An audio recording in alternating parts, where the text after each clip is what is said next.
ಓಂ ತ್ರ್ಯಂಬಕೇಶ್ವರಾಯ ನಮಃ. ನಿತ್ಯಭಕ್ತಿ ಕಾರ್ಯಕ್ರಮಕ್ಕೆ ಸುಸ್ವಾಗತವನ್ನು ಕೋರುತ್ತಾ ಇಂದು ಬಹು ವಿಶೇಷವಾದ ಪರ್ವ ದಿನ ಕೂಡ ಇದಾಗಿರುತ್ತೆ. ನಾವು ಯಾವಾಗಲೂ ಅಷ್ಟೇ ಒಂದೊಂದು ಋತುವಿಗೆ ತಕ್ಕ ಹಾಗೆ ಒಂದೊಂದು ಮಾಸಕ್ಕೆ ತಕ್ಕ ಹಾಗೆ ನಮ್ಮಲ್ಲಿ ಚೈತನ್ಯ ಇರುತ್ತೆ. ಎಲ್ಲೋ ಒಂದು ಕಡೆ ಒಳ್ಳೆಯ ಆಸಕ್ತಿ ಮೂಡ್ತಕ್ಕಂಥದ್ದು, ಎಲ್ಲ ವಿಷಯಗಳಲ್ಲೂ ಕೂಡ ಆ್ಯಕ್ಟಿವ್ ಆಗಿರ್ತಕ್ಕಂಥ ಒಂದು ಸಾಧ್ಯತೆ ಇರುತ್ತೆ. ಕೆಲವು ಸಾರಿ ಏನಾಗುತ್ತೆ, ಪದೇ ಪದೇ ರೋಗ ರುಜಿನಗಳಿಂದ ಬಳಲ್ತಾನೆ ಇರ್ತೀವಿ. ಮನೆಯಲ್ಲಿ ಒಬ್ಬರಿಗೆ ಕಾಯಿಲೆ ಬಂತು ಅಂದರೆ ಪ್ರತಿಯೊಬ್ಬರಿಗೂ ಬರ್ತಾನೆ ಇರುತ್ತೆ. ಮನೆಯ ವಾತಾವರಣವೇ ಒಂದರಿಂದ ಒಬ್ಬರಿಗೆ ಹಾಗೆಯೇ ಪ್ರತಿ ಇದರಲ್ಲೂ ಕೂಡ ಮನೆಯಲ್ಲಿ ಸಂಕಟಗಳು ಎದುರಾಗ್ತಾ ಇರ್ತಕ್ಕಂಥ ಸಂದರ್ಭದಲ್ಲಿ ಈ ಒಂದು ಪರ್ವ ಕಾಲದಲ್ಲಿ ನಾವು ಪರ್ವ ಪೂಜೆಗಳನ್ನು ಮಾಡೋದ್ರಿಂದ ಪರ್ವ ಒಂದು ಎಲ್ಲೋ ಒಂದು ಕಡೆ ಆ ಒಂದು ವಿಶೇಷವಾಗಿ ಪರ್ವ ಜಪತಪಗಳಿಂದ ಕೂಡ ಶುಭ ಆಗುತ್ತೆ. ಅಂತಹದ್ದ ಒಂದು ವಿಶೇಷವೇ ಇಂದು ಪದೇ ಪದೇ ಕಾಯಿಲೆ ಬರ್ತಾ ಇದ್ದರೆ ಅದಕ್ಕೆ ಒಂದು ವಿಶೇಷವಾಗಿ ಅದಕ್ಕೆ ನಾವು ಒಂದು ರೆಮಿಡಿ ಸಿಗ್ತಕ್ಕಂಥ ಒಂದು ರಾಮಬಾಣ ಅಂದರೆ ಏನು ಅಂದರೆ, ಇಂದು ಕಾರ್ತೀಕ ಸೋಮವಾರ ಈ ದಿನ ನಾವು ಮನೆಯಲ್ಲಿ ಒಂದು ಸಣ್ಣ ತಂತ್ರವನ್ನು ಅಳವಡಿಸ್ಕೊಂಡ್ಬಿಟ್ರೆ ಮನೆಯಲ್ಲಿ ಈ ವರ್ಷದಲ್ಲಿ ಪದೇ ಪದೇ ಕಾಯಿಲೆಗಳಿಂದ ಕೂಡ ನಾವು ದೂರ ಆಗ್ತೀವಿ.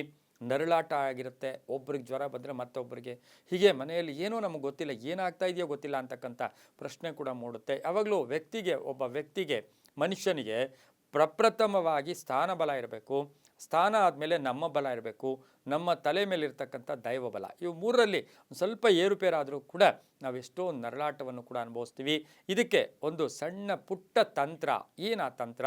ಈ ಸೋಮವಾರ, ಇಂದು ಕಾರ್ತೀಕ ಸೋಮವಾರ, ಬಹು ವಿಶೇಷವಾದ ಸೋಮವಾರ. ಈ ಸೋಮವಾರದಲ್ಲಿ ನಾವು ಏನು ಮಾಡಬೇಕು, ಮನೆಯಲ್ಲಿಯೇ ಒಂದು ಸಣ್ಣ ತಂತ್ರ. ಅದೇನು ಅಂದರೆ, ನೀವು ಹಿಟ್ಟಿನಿಂದ ಆಗ್ಬೋದು ಅಥವಾ ಅಕ್ಕಿಯಿಂದ ಆಗ್ಬೋದು ಅಥವಾ ಹಿಟ್ಟು ಮನೆಯಲ್ಲಿ ಉಪಯೋಗಿಸ್ಕೊಳ್ತಕ್ಕಂಥ ಹಿಟ್ಟಿನಿಂದ ಪುಟ್ಟ ಲಿಂಗವನ್ನು ಮಾಡ್ತಕ್ಕಂಥದ್ದು. ಪುಟ್ಟ ಶಿವಲಿಂಗವನ್ನು ಮಾಡಿ ಒಂದು ವೀಳ್ಯದೆಲೆಯಲ್ಲಿಟ್ಟು ಅದನ್ನು ಒಂದು ತಟ್ಟೆಯಲ್ಲಿಟ್ಕೊಂಡು ಆ ಶಿವಲಿಂಗವನ್ನು ಪೂರ್ವಾಭಿಮುಖವಾಗಿ ಅಥವಾ ಉತ್ತರಾಭಿಮುಖವಾಗಿ ಇಟ್ಕೊಂಡು ಆ ಶಿವಲಿಂಗದ ಮೇಲೆ ತ್ರಿಕಾಲದಲ್ಲಿಯೂ ಕೂಡ ತೋರು ಬೆರಳನ್ನು ಉಪಯೋಗಿಸದೆ ಕೇವಲ ಈ ಮೂರು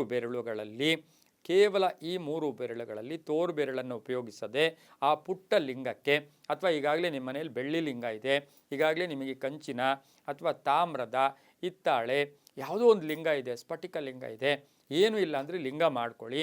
ಇಲ್ಲಾಂದರೆ ಆ ಇರ್ತಕ್ಕಂಥ ಲಿಂಗಕ್ಕೆ ಶುದ್ಧವಾಗಿ ಅಭಿಷೇಕ ಮಾಡಿದ್ದಾದ ಮೇಲೆ ಅದನ್ನು ವೀಳ್ಯದೆಲೆಯಲ್ಲಿಟ್ಟು ಒಂದು ತಟ್ಟೆಯಲ್ಲಿಟ್ಕೊಂಡು ಅದಕ್ಕೆ ವಿಭೂತಿ ಪೌಡರ್ ಸಿಗುತ್ತೆ ಎಲ್ಲ ಕಡೆ, ಆ ವಿಭೂತಿಯನ್ನು ಈ ಮೂರು ಬೆರಳುಗಳಲ್ಲಿ ಹಾಕಿ ಅದರ ಮೇಲೆ ಹಾಕಿ ಓಂ ನಮಃ ಶಿವಾಯ, ಓಂ ನಮಃ ಶಿವಾಯ, ಇದು 108 ಸಾರಿ. ಇದಿಲ್ಲ ನಾವು ಅಷ್ಟೋತ್ತರವನ್ನು ಶಿವಾಯ ನಮಃ, ಶಂಕರಾಯ ನಮಃ, ಶೂಲಪಾಣಿಯೇ ನಮಃ, ಖಟ್ವಾಂಗಿನೇ ನಮಃ, ವಿಷ್ಣುವಲ್ಲಭ ಈ ಥರ ಮಂತ್ರ ಹೇಳಿಕೊಂಡು ಅದಕ್ಕೆ ವಿಭೂತಿಯನ್ನು ಅಭಿಷೇಕ ಮಾಡೋದ್ರಿಂದ ನಮಗೇನಾಗುತ್ತೆ, ಇದನ್ನು ಯಾವಾಗ ಮಾಡಬೇಕು? ಬೆಳಗಿನ ಜಾವ ನಾವು ಸೂರ್ಯೋದಯ ಆದ 1 ಗಂಟೆಗೆ, ಸಾಮಾನ್ಯವಾಗಿ 6:30ಗೆ ಸೂರ್ಯೋದಯ ಆಗುತ್ತೆ. ಆ 6:30ಯಿಂದ 1 ಗಂಟೆ 7:30ಯಿಂದ ರಾಹುಕಾಲ ಇದೆಲ್ಲ ಏನೂ ಇಲ್ಲಿ ಗಣನೆಗೆ ತಗೊಳ್ಳೋದು ಬೇಡ. 7:30ಯಿಂದ ನೀವು ಇದನ್ನು ಪ್ರಾರಂಭ ಮಾಡ್ಬೋದು. ಹಾಗೆ ಮಧ್ಯಾಹ್ನ 12ರ ಮೇಲೆ ಮಾಡ್ಬೋದು.